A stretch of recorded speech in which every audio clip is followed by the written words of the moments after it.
ექსპერტები ელექტროსიგარეტების, ეგრეთ წოდებული ვეიპების ახალ საფრთხეზე ალაპარაკდნენ. რა არის პოპკორნის ფილტვები, რომელიც ელექტროსიგარეტების ხშირმა მოხმარებამ შეიძლება გამოიწვიოს და რაზე აფრთხილებენ ექსპერტები მოსახლეობას? ამ თემაზე უფრო მეტ ინფორმაციას ჩვენი ჟურნალისტისგან ნინი ტავალიძისგან შევიტყობთ, ასევე შემოგვიერთდა ექიმი პულმონოლოგი ელენე ხურციძე, რომელიც უფრო დეტალურად აგვიხსნის აი ამ დაავადების შესახებ, მოგვიყვება უფრო მეც და ასევე გავარკვევთ დაფიქსირებულა თუ არა საქართველოში და როგორია მისი მიმდინარეობა. დილამშვიდობისა. დილამშვიდობის, მოგესალმებით. კიდევ ერთხელ დღეს თქვენი და ჩვენი მაყურებლის ყურადღებას ელექტროსიგარეტების, ეგრეთ წოდებული ვეიპების მოხმარებასა და იმ საზიანო შედეგებზე შევაჩერებ, რომლებიც მათ გამოყენებას მოაქვს ადამიანის ჯანმრთელობისთვის. საინტერესოა ის, რომ მიზეზი, რატომ შევაჩერეთ არჩევანი ამ თემაზე არის ამერიკელი ექსპერტების მიერ გავრცელებული უახლესი განცხადება. უფრო ზუსტად კი სამედიცინო სფეროს ექსპერტების ყურადღება ამერიკაში დაფიქსირებულმა შემთხვევამ მიიქცია. უფრო კონკრეტულად კი შეერთებულ შტატებში მცხოვრებ თინეიჯერს იშვიათი, თუმცა ძალიან სერიოზული დაავადება დაუდგინეს, რომელსაც პოპკორნის ფილტვებს უწოდებენ და სამედიცინო გამოკვლევების შედეგად დადგინდა, რომ მოზარდს აღნიშნული დაავადება 3 წლის განმავლობაში ელექტროსიგარეტის, ეგრეთ წოდებული ვეიპის გამოყენებამ გამოიწვია. ეს ყველაფერი ფარულად მოიხმარდა ამ ყველაფერს არ იცოდნენ მშობლებმა ამის შესახებ.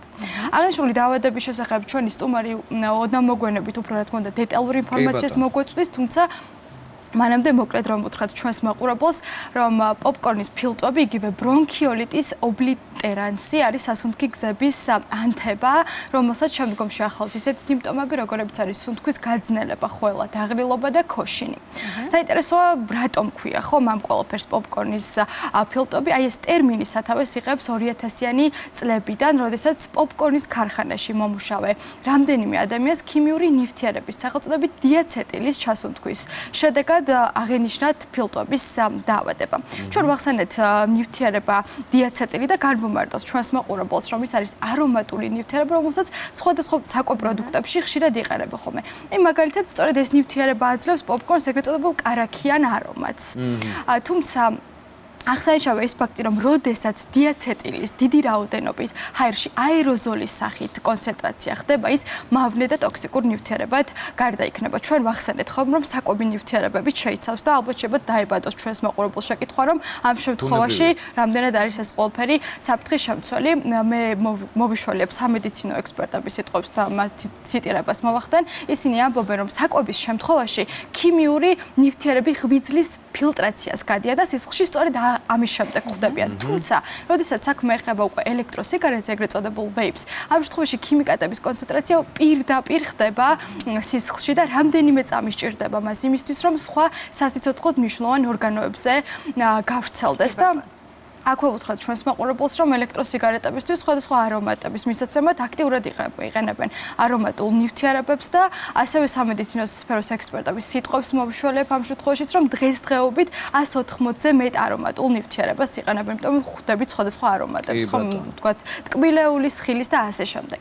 დიაცეტილის გარდა ასევე არიან შემცვლელები, რომლებიც მინდა ვუთხრათ ჩვენს მაყურებელს, ეს არის აცეტონი და პენტადიონი, რომლებიც ასევე არის მავნე ნივთიერებები და ძალიან დიდ ზიანს აყენებს ეს ყველაფერი ფილტვებს, რა თქმა უნდა, და ადამიანის ჯანმრთელობას. მინდა ასევე მოვიშველიო სტატისტიკაც.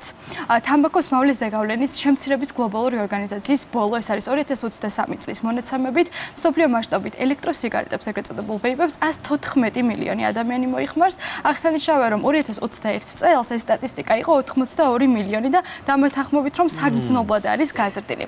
ასევე ასაკობრივი მაჩვენებლის მიხედვით სტატისტიკა ყველა ქვეყანაში განსხვავებული არის, თუმცა 2012-დან 2019 წლებში ჩატარდა გლობალური მოკვლევა, რომელმაც აჩვენა, რომ 12-დან 17 წლის მოზარდების 9.2% არის ელექტროსიგარეტებზე, ეგრეთ წოდებულ ვეიპებზე 12 წლის ბავშვზე. და კიდევ ძალიან საინტერესო სტატისტიკა ეს არის ამერიკის შეერთებული შტატების დაავადებათა კონტროლისა და პრევენციის ცენტრის მონაცემები, რომ მხოლოდ შეერთებულ შტატებში ელექტროსიგარეტის მოხმარებას ყოველდღიურად 3500-მდე მოზარდი იწყებს და ეს არის მხოლოდ შეერთებულ შეერთებულ შტატებში ყოველდღიური მონაცემი. რა თქმა უნდა ვახსენოთ ჩვენი ქვეყანა და საქართველოს მონაცემები და სტატისტიკა 2023 წელს ჩვენს ქვეყანაში ჩატარდა თამბაქოს გლობალური კვლევა ახალგაზრდებში, რომელმაც აჩვენა, რომ ელექტროსიგარეტებს, ეგრეთ წოდებულ ვეიპებს 13-დან 15 წლამდე მოსწავლეების 11.3%, ვაჟების 12.3% და გოგონების 10.4% მოიხმარს და ეს ბუნებრივია ეს რიცხვებიც მეტყველებს, რამდენად აქტუალური არის ეს თემა დღესდღეობით. კიდევ ერთი საინტერესო ინფორმაცია მინდა გაგიზიაროთ თქვენ და ჩვენს მაყურებელს, რომელიც თემაზე მუშაობისას აღმოვაჩინე, ეს არის ის, რომ ერთი ელექტროსიგარეტის მოხმარება, რომელიც 600 კვამლის შესუნთქვას შეიცავს იგივე, რაც ადამიანმა დღეში მოწიოს 48 ცალი სიგარეტი. ცუდი არის და პირიქით რეალურად ბევრი ადამიანი სიგარეტის თავის დასანებებლად იყენებს, თუმცა ორივე ძალიან ცუდია და ორივე მამია ჯანმრთელობა. ეს არის ნამდვილად 48 ცალი სიგარეტის ასე ვთქვათ მოწევას და მოხმარებას უდრის ეს ერთი ცალი ელექტროსიგარეტი. აი ამ ისტორიამ, რომელიც ბავშვების ის საკობრივი კატეგორია, რომელზეც ეხლა აი ამ წამს ისაუბრე, ისინი თამბაქოს და რომელიც ასევე საშინელება არის და საშიშია, იმას არ ეკარებიან, ეს 12-13 წლის ბავშვები და აი ამ არომატების და სხვადასხვა მომხიბლელი ფერის თუ გემოსი სიტუაციიდან გამომდინარე, ეს ბავშვები შეიძლება ითქვას, რომ დღეში 48 სიგარეტს ეწევიან. აი ამ ისტორიამ ამერიკელი მოზარდის, რომელიც ჩვენ ვახსენეთ, ხომ, მსოფლიოს გაახსენა კიდევ ერთხელ 2019 წლის ვეიპების კრიზისი, რომელმაც შეიწირა ათობით ადამიანის სიცოცხლე და ასობით მოხვდა საავადმყოფოში. პაციენტთა უმრავლესობა 20-დან 30 წლის ახალგაზრდები იყვნენ, რომლებიც კლინიკაში სუნთქვის მწვავე უკმარისობით, პირღებინებებით, სხეულის მაღალი ტემპერატურითა და ძლიერი სისუსტით მოათავსეს და მაშინდელი აი ვეიპის კრიზისის გამომწვევი გახდა ვიტამინი E აცეტატი, რომელიც გახურებისას მომწამლელ აირს წარმოქმნის და რა თქმა უნდა ის აზიანებს ჯანმრთელობას.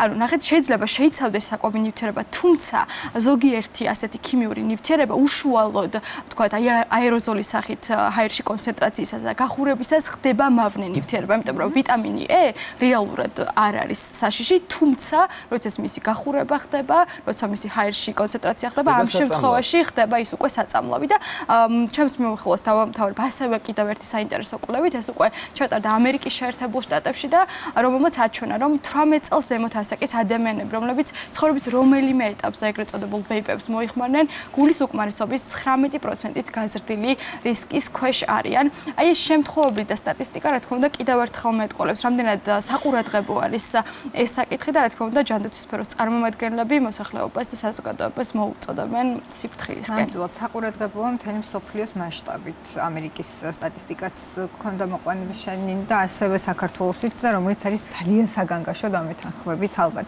პოპკორნის ფილტვებზე ვისაუბრეთ, თუმცა უფრო დეტალურად საინტერესოა რა არის ეს დაავადება და საქართველოში დაფიქსირებულა თუ არა.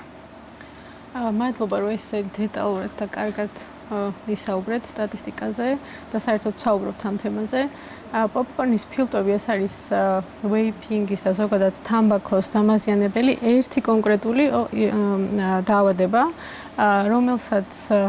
რომელიც იწვევს მცირე სასუნთქი გზების, აი 2 მილიმეტრზე უფრო ნაკლები დიამეტრის სასუნთქი გზების დაავადებას, აი ძირითადად აი მცირე სასუნთქი გზებზე მოქმედებს, ამიტომ ქვია მას ბრონქიოლიტი, ანუ ბრონქიოლებზე, პატარა ბრონქიოლებზე მოქმედებს. არის ძალიან საშიში დაავადება, იმიტომ რომ პრაქტიკულად მიმდინარეობს ძალიან სწრაფად, მისი დიაგნოსტიკა ხდება ცოტა მოგვიანებით, იმიტომ რომ ჯერჯერობით მიეკუთვნება იშვიათი დაავადებების ჯგუფს. ანუ რთული დასადგენია? რთული დასადგენიც არის. კი, თუნდაც ამ სიმპტომები ძალიან ზოგადი აქვს. ნახეთ, ძალიან გავს მაგალითად ბრონქული ასთმის სიმპტომებს.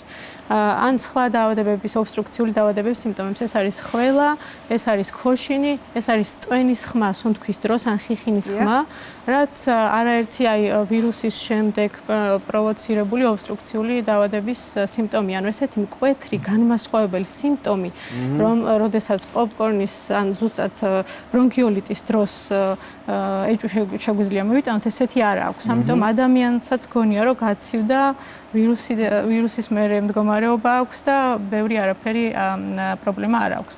ყველა დამიტოვა, ყველა დამიტოვა, აი ზუსტად ეს არის. გავცვი და ყველა დამიტოვა, აი რაც და სუნთქვის პრობლემა მაქვს, ანუ სიმპტომატიკა ესეთი აქვს, თუმცა რეალურად როცა ჩვენ სხვადასხვა დიაგნოსტიკურ საშუალებებზე ხედავთ რა მდგომარეობაშია ფილტვები, ეს არის მისი შეუქცევადი დაზიანება და დაზიანება, რომელსაც ლეტალურ შედეგამდეც მივყავართ და დაზიანება, რომელიც არ იკურნება, ანუ რაც დაზიანდა, იმას ვეღარ გამკურნავთ, ამიტომ აქვს 5 სტადია. გამოსავალი არის სხვადასხვა დროული მიმართვა, რაც უფრო პირველ 2 სტადიაზე მივა ადამიანი, მით უფრო კარგია გამოსავალი, თუმცა სამკურნალო საშუალებებიც არ არის მრავალფეროვანი სამწუხაროდ, არის, მაგრამ მრავალფეროვანი არ არის ამ მიმართულებით.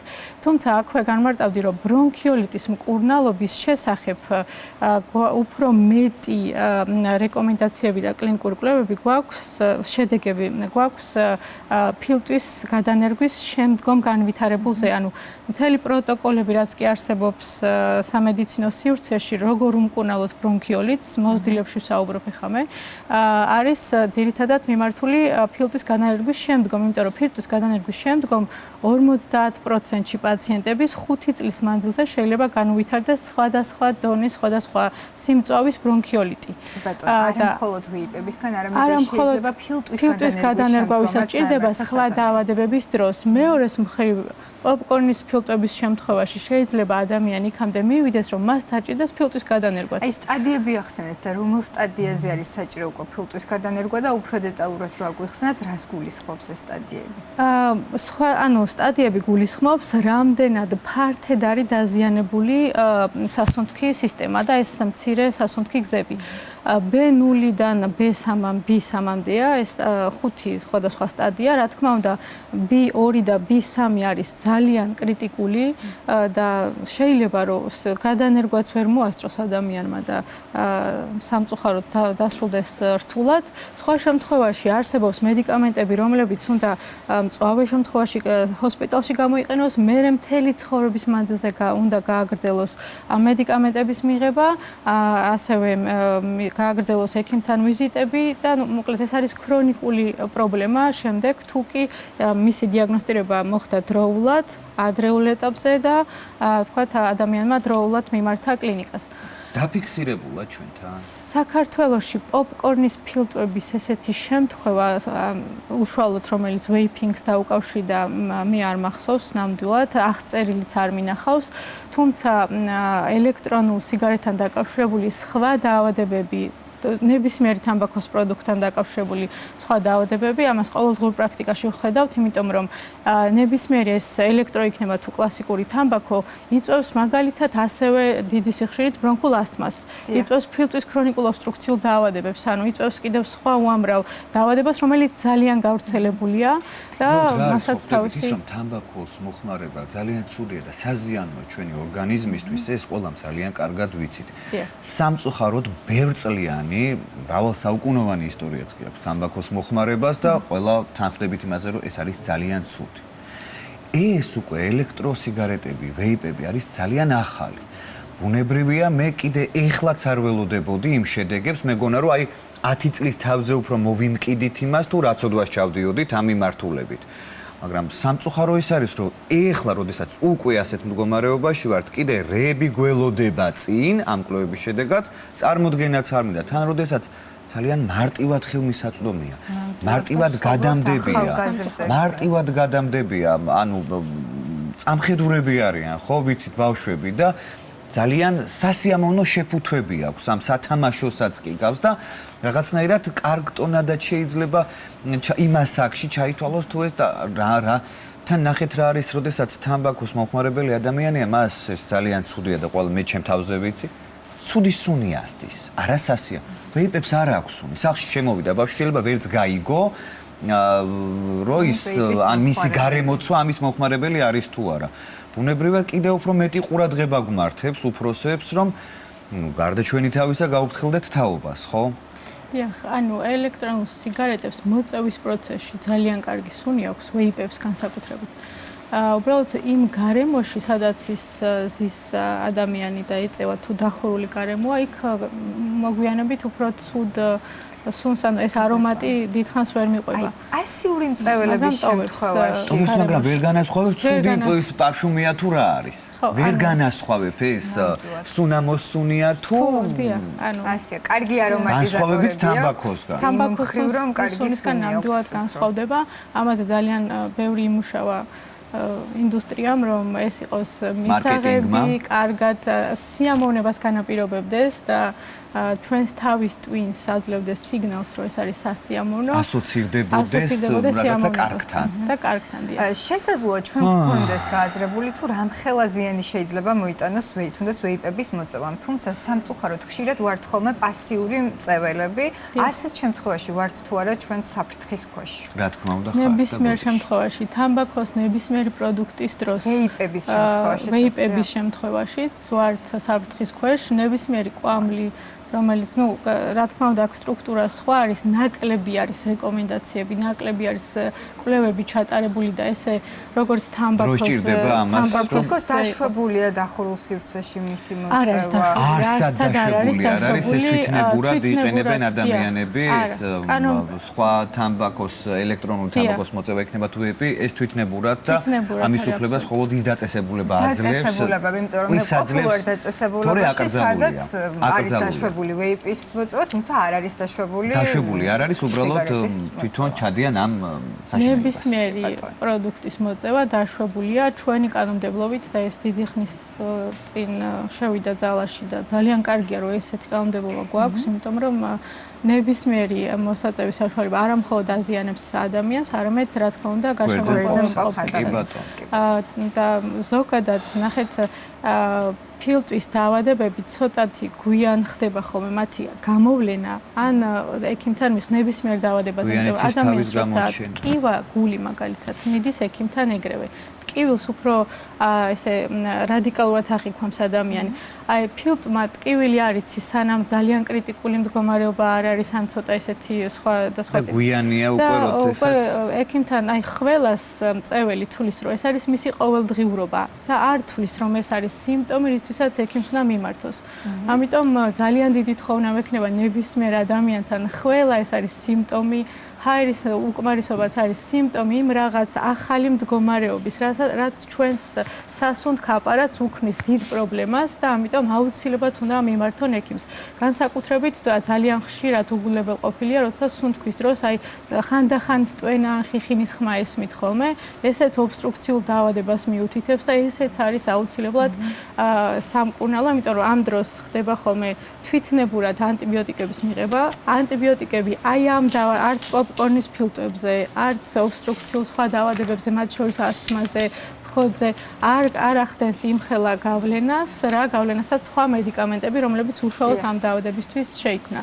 და გარდა ამისა, ფილტვის კიბოცა უნდა დაგვავიწყდეს, რომელიც აქტუალურია ნებისმიერი თამბაქოს პროდუქტის შემთხვევაში და ძალიან 1000 წლეულები დაჭირდა ადამიანს იქამდე მისასვლელად 1960 წლიდან გაჩნდა პირველი ესეთი მსუბუქი ერთეული სტატიები ის რომ თამბაქო იწვევს ფილტვის კიბოს და მოგვიანებით ეს 2000-იანი წლების შემდეგ 2003 წლიდან და შემდეგ გახდა უფრო აქტიურად ესეთი მტკიცებულებები რომ ფილტვის კიბოს იწვევს ანუ წარმოიდგინეთ რამდენი დრო დაჭირდა მედიცინას დაიდასტურებინა ძალიან მყარად რომ ფილტვის კიბომდე მივედით. ზუსტად ესე აჩენს თუ შეიძლება გააჩინოს ფილტვის კიბო. ცალსახად აჩენს. ანუ შეიძლება როგორ გითხრათ მისი რუტინული მოხმარება ნამდვილად ძალიან მაღალ პროცენტში უკავშირდება ფილტვის კიბოს. და თუ ფილტვის კიბოს არ დაუკავშირდა, უკავშირდება სხვა დაავადებებს, რომელიც შეიძლება იყოს ფილტვის, მაგალითად ფილტვის ქრონიკული ობსტრუქციული დაავადება, რომელიც ძალიან გავრცელებულია და ასევე გულსიძახთა დაავადებებს, ინსულტს, სხვადასხვა დაავადებებს, ანუ პრაქტიკულად ორგანო არ არის, რომელიც თამბაქოს მიერ აზიანდება. კი ბატონო, ნინიკო, რაღაცა გინდოდა ჩამოვა. ასევე ბოლო პერიოდში რაც ასე ვთქვათ ამ თემას ვაკვირდები არის ის, რომ ამბობენ სამედიცინო სფეროს წარმომადგენლები, რომ ახალგაზრდა თაობა ნაადრევად ბერდება და ეს ელექტროსიგარეტები, ეგრეთ წოდებული ვეიპები, ასევე ძალიან მოქმედებს კანის სტრუქტურაზე და შესაბამისად უფროსებად გამოიყურებიან თავის ასაკთან შედარებით და ძალიან მოკლედ ამ თემასაც რომ შევეხოთ. ამ თემასთან დაკავშირებით მცირე რეკომენდაციებია, ჯერჯერობით არ არის სრულფასოვანი კვლევა ჩატარებული და ამიტომ ძირითადად გვიწევს თამბაქოს კვლევების შედეგების, ვთქვათ, წინა შედეგების გაზიარება. არსებობს კვლევები, თუმცა ბევრი არა, რომელიც რა თქმა უნდა კანის სტრუქტურაზეც არის აისახება, თუმცა ეს რადგან ბევრი არ არის, ამიტომ ესე აშკარად ჯერჯერობით ბევრს გულისხმობ, რომ მასიურად ჩატარებული არ არის ხანგრძლივი პერიოდის განმავლობაში და ამიტომ შესაძლებელია, რომ ამ მომენტში არ გქონდეს დიდი მტკიცებულება აი ამ დაბერების ეფექტის. თუმცა ფაქტი ერთია, რომ აზიანებს ყველაფერს. მოწევა და ისიქება ყველაფერს და ყველას. რაც ყველაზე ცუდია, ნახეთ, ნიკოტინზე არის მთელი აქცენტი. ნიკოტინის გარდა თამბაქოს, აი ვეიპი იქნება თუ ელექტრონული სხვა ნივთიერებებს შეიცავს, რომელზეც ვიცით, რომ აი მაგალითად იწვევს დიაცეტილი პოპკორნის ფილტვს. მაგრამ შეიცავს ასევე იმ ნივთიერებებს, რომელზეც ჯერ კვლევა არ ჩატარებულა და წლების შემდეგ გამოვლინდება. ამიტომ ნიკოტინზე აქცენტით ახალგაზრდების ნაწილი უნიკოტინოზებიც არსებობს და ვიცოდეთ, რომ ეგეც ასევე არანაკლებ საფრთხის შემცველი. მადლობა ძალიან დიდი მადლობა, რომ იყავით ჩვენი სტუმარი. ნინიკო, მადლობა ამ მნიშვნელოვანი თემისთვის, გაფრთხილებისთვის. ნამდვილად. ბევრი საჭირო ინფორმაცია მივიღეთ, რომელიც როგორც ჩვენ, ასევე განსაკუთრებით ახალგაზრდებს სჭირდება.